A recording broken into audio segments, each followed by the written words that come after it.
Welcome back, folks. Ice-T is up next here on the Colorcast, excuse me, the simulcast. It just slipped out, I'm sorry. Are they coming out? No. And tomorrow night, Kelsey Grammer, who is the star of Frasier, will join us right here for, is this the full hour? Tom. Hey, Tom. Bob, how are you? Genuine shock. Really spontaneous television. You know, Tom, I'm watching on opening night, and someone calls and says, hey, when is Bob Costas? Yeah, but please have a chair. So I came over as soon as I could. Have a chair. Put the mic on so they can hear you. Tom.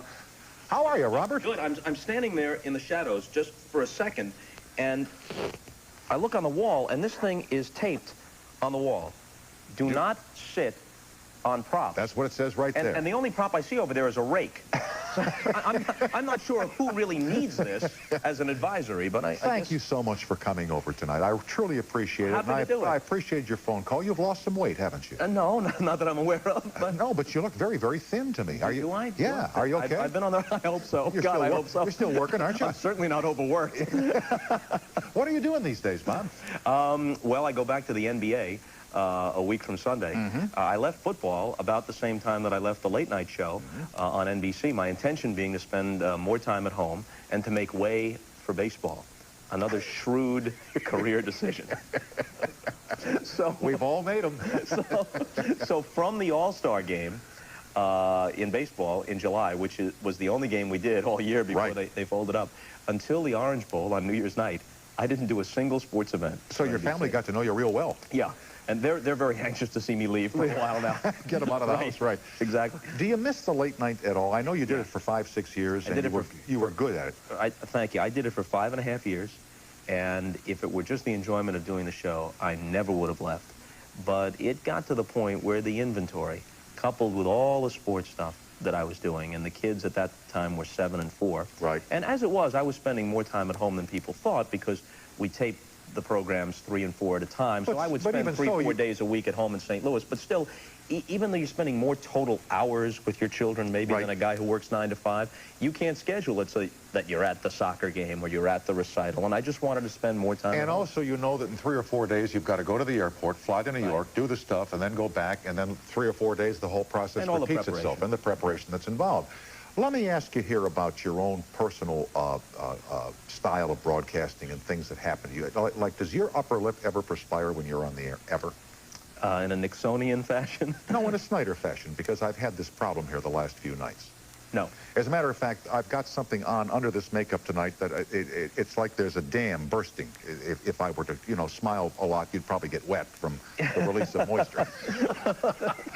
Let's veer to a serious topic then. But the thing that I said to my friends on staff today, I said, you know, this would all go away, number one, if it were a little cooler in the studio, which it is tonight. I mean, I don't want it Letterman-esque at 52 degrees. It's like a meat locker in there. But it would be helpful, for example, if rather than having the air conditioning ducts over your chair and over the cameraman, if there were one here, then this would obviate the problem. So I threw that out to them to see what it would be worth. Well, you know, Tom, it's your studio. I don't think anyone else's opinion but yours matters. Well, let's find out. You're a big star again, Tom. No, don't use again with me. What about baseball? Will it come back in the spring of '95? I'm not optimistic that the real players will be there come scheduled opening day. I think the real players will be back at some point during the season. I think not so much because the owners are right, but because the leverage has now shifted to the owners. Eventually, the players are going to wind up making greater concessions. It may not be the salary cap as defined by the owners, but some greater concessions than they've presently indicated they want to make. Because after all, they're baseball players. Sure. How much longer can they stay away and not do what they were born to do? How much longer can you give away chunks of what even for guys who play into their late 30s, early 40s, are relatively short careers? Yeah, you're giving plus all the paycheck. Big chunks of time if you take this season out. And they talk about getting relief from Congress, which they may get, but that takes time.